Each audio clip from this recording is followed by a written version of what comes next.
এতটাই নরম তুলতুলে রসালো হয়েছে যে নিজে বানিয়ে নিজেই লোভ সামলাতে পারছি না, আর মুখে দেওয়া মাত্র একদমই গলে যায়। আজকে তোমাদের সঙ্গে সুজি দিয়ে রসবড়া রেসিপি শেয়ার করব, যেটা বানানো খুবই সহজ, একদম অল্প সময়ে ঝটপট বানিয়ে নিতে পারবে। তো এই নরম তুলতুলে রসালো রসবড়া বানানোর জন্য লাগবে সুজি। এখানে প্যাকেটের যে সুজি পাওয়া যায় সেটাই নিয়েছি। অবশ্যই এই সুজি একটা কাপ বা বাটির মাপ করে নেবে, তারপর এটাকে গুঁড়ো করে নেবে যাতে একটু মসৃণ হয়ে যায়। এবার চুলোর ওপর একটা ফ্রাই প্যান নিয়েছি। প্রথমে এই গুঁড়ো করা সুজি দিয়ে দিতে হবে। 1 মিনিট মিডিয়াম টু লো ফ্লেমে ভেজে নিতে হবে। তারপর 2 চামচ মতো ঘি অ্যাড করে দিতে হবে। ঘি অ্যাড করে দেওয়ার পর চুলোর ফ্লেমটা মিডিয়ামে রেখে কন্টিনিউ এভাবে নাড়াচাড়া করে 5 থেকে 6 মিনিট ভেজে নিতে হবে।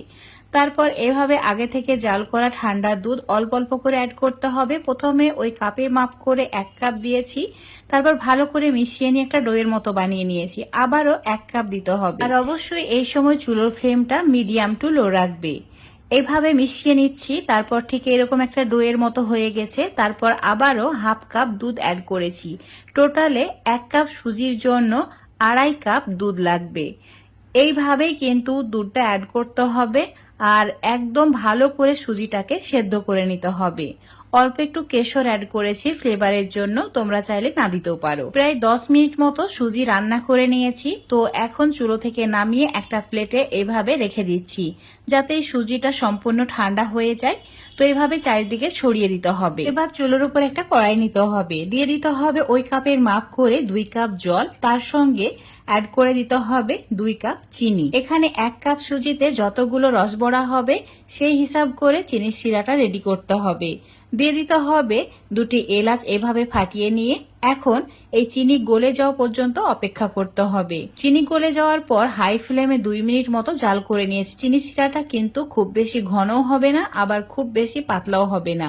এখন চুলো থেকে নামিয়ে এটা ঠান্ডা করার জন্য রেখে দিচ্ছি। আর এদিকে সুজির যে মিশ্রণটা রেডি করে রেখেছিলাম সেটা সম্পূর্ণই ঠান্ডা হয়ে গেছে। এবার এর মধ্যে দিয়ে দিতে হবে 1 চামচ গুঁড়ো দুধ।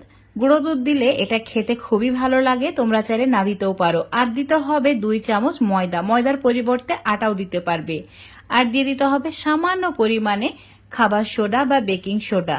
এবার সমস্ত কিছু ভালো করে মিশিয়ে নিতে হবে আর 5 মিনিট এইভাবে মথে নিতে হবে। যত ভালো করে এই ডোটা মুথে নেবে রসবড়াগুলো ততটাই পারফেক্ট হবে। একটা রসবড়া ফেটে যাবে না আর খুব সুন্দরভাবে ফুলে উঠবে। এখন ছোট ছোট লেচি কেটে নিতে হবে আর ঠিক এইরকম গোল করে চ্যাপটা করে নিতে হবে। এই বড়াগুলো কিন্তু এইভাবে চ্যাপটা করেই রেডি করে নিতে হবে। সবগুলো রেডি করা হয়ে গেছে। এখন এগুলোকে ভেজে নিতে হবে। চুলোর ওপর ফ্রাই প্যানে একটু বেশি পরিমাণে তেল নিয়ে তেলটাকে গরম করে নিয়েছি হাই হিটে। এখন চুলোর ফ্লেমটা মিডিয়ামে করে রাখা আছে। আর একটা বড়া দিয়ে এইভাবে চেক করে দেখে নিতে হবে ফেটে যাচ্ছে কিনা। তো যখন দেখবে এইভাবে ফুলে উঠছে, একটাও ফেটে যাচ্ছে না, তাহলে বাকিগুলো অ্যাড করে দিয়ে লালচে করে ভেজে নেবে। বড়াগুলোর কালার যখন ঠিক এইরকম গোল্ডেন ব্রাউন হয়ে যাবে তখন চুলোর ফ্লেমটা একদম কমিয়ে দিয়ে তেল ঝরিয়ে তুলে নিতে হবে। আর এই বড়াগুলো একদম ঠান্ডা করে নিতে হবে। গরম থাকলে কিন্তু চিনির শিরার মধ্যে দেওয়া যাবে না। তো একদম ঠান্ডা করে নিচ্ছি আর বাকিগুলোকেও ভেজে নিচ্ছি। এদিকে চিনির শিরাটাও একদম ঠান্ডা হয়ে গেছে। এই ঠান্ডা শিরার মধ্যে ঠান্ডা বড়াগুলোকে অ্যাড করে দিতে হবে, তাহলে এই বড়াগুলো চিনির শিরা শোক করে নিয়ে একদম বেলুনের মতো ফুলে উঠবে। এভাবে একটু ভালো করে মিশিয়ে নিতে হবে। আর বাকি যে বড়াগুলো সেগুলো কিন্তু ঠান্ডা হয়ে গেছে, এভাবে অ্যাড করে দিতে হবে। তারপর আবারও মিশিয়ে নিতে হবে। এখন ঢাকা দিয়ে 1 ঘন্টার জন্য রেখে দিচ্ছি। তারপর তোমাদের দেখাচ্ছি। এখন তোমাদের 1 ঘন্টা পর দেখাচ্ছি।